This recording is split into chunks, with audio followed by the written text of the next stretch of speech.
तो hey guys, welcome और welcome back to my another video. कैसे हैं आप सब? होपफुल आप सब बढ़िया होंगे। तो गाइस, आज मैं एक्सप्लेन करने वाली हूँ कि माय हॉस्टल लाइफ, मतलब जब हम हॉस्टल में रहते थे तब का लाइफ को मैं एक्सप्लेन करने वाली हूँ। तो आर यू रेडी? तो चलिए करते हैं शुरू। तो शुरुआत करते हैं।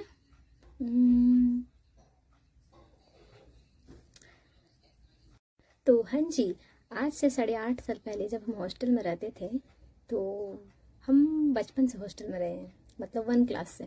तो आप लोग सोच रहे होंगे कि कौन सा स्कूल में, मतलब कौन सा हॉस्टल में रहते थे। तो रुकिए रुकिए, बताएंगे। तो बता देते हैं। तो हम रहते थे रांची का उर्सलाइन कॉन्वेंट, मतलब रांची वाला जो चर्च के बगल में है। तो आज से हम करीबन 1 क्लास में हॉस्टल गए थे। तो स्टार्टिंग में मेरे तो कोई फ्रेंड थे नहीं तो अच्छा नहीं लगता था। तो फर्स्ट टाइम जब हम हॉस्टल गए थे, उस समय पापा हमको छोड़ने के लिए गए थे। तो फिर हॉस्टल में एडमिशन हो गया, फिर हमको अपना मतलब बेड भी मिल गया था। तो अपना सब कुछ अरेंज कर लिए। उसके बाद फिर जब पापा छोड़ के जा रहे थे तो थोड़ा सा बुरा लग रहा था। तो फिर पापा रोज आते थे हमसे मिलने के लिए, पूछते थे कि अच्छा लग रहा है या नहीं। तो हम हमेशा बोलते थे कि हमको नहीं रहना है हॉस्टल में, बट फिर भी पापा हमको बोलते थे कि अगर हॉस्टल में नहीं रहोगी तो कहाँ रहोगी, फिर कहाँ से स्कूल आना जाना। तो फिर उस समय बहुत छोटे भी थे, तो फिर इसीलिए हमको मजबूरी में रहना पड़ा। तो स्टार्टिंग में तो कोई भी दोस्त नहीं थे, हम हमेशा मतलब अकेले ही रहते थे। फिर धीरे धीरे करते करते मतलब दोस्ती हो गया। तो फिर बाद में फिर दोस्ती हो गया, वो भी अपने बैच वालों के साथ हम रहते नहीं थे, दीदी लोग के साथ रहते थे। तो फिर ऐसे बहुत इंजॉय करते थे। फिर धीरे धीरे आदत हो गया। फिर पापा भी रोज आते थे मिलने के लिए। फिर मम्मी तो चल गई थी, मतलब उसको मतलब कुछ दिन के लिए ट्रेनिंग के लिए मतलब बाहर भेज दिया गया था। तो इस वजह से बस पापा ही आते थे मिलने के लिए। फिर धीरे धीरे करते करते फिर मम्मी जब वहाँ से वापस आई ट्रेनिंग, फिर मम्मी भी आती थी मिलने के लिए। तो हॉस्टल में हम लोग सबसे पहले करते क्या थे कि सुबह उठते थे, ब्रश करते थे, फिर उसके बाद चल जाते थे चर्च। तो फिर चर्च से आने के बाद हम लोग करते थे योगा।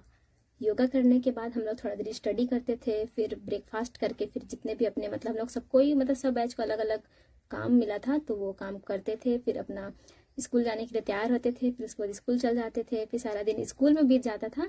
फिर उसके बाद फिर छुट्टी होता था 3 बजे। फिर उसके बाद फिर हम लोग का सब अपने बैचों के साथ मतलब टाइम टू टाइम मतलब ट्यूशन होता था। फिर ट्यूशन खत्म होने के बाद फिर प्रेयर करते थे हम लोग। फिर उसके बाद फिर खाना खा के फिर चल जाते थे स्टडी। फिर स्टडी करते थे हम लोग 9 बजे तक स्टडी करते थे।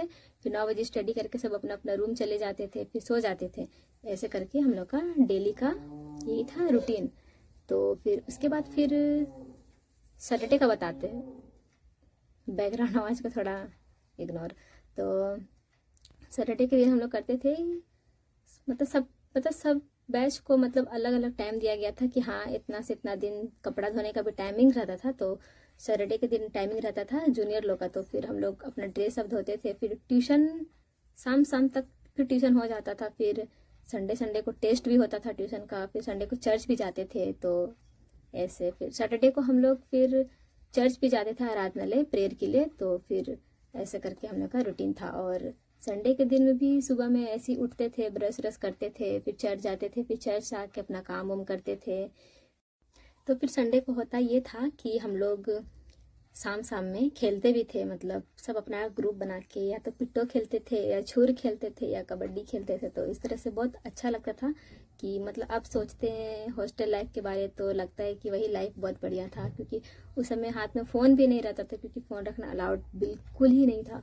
तो वही लाइफ अच्छा था। अब का लाइफ तो क्या ही बोल सकते हैं अब।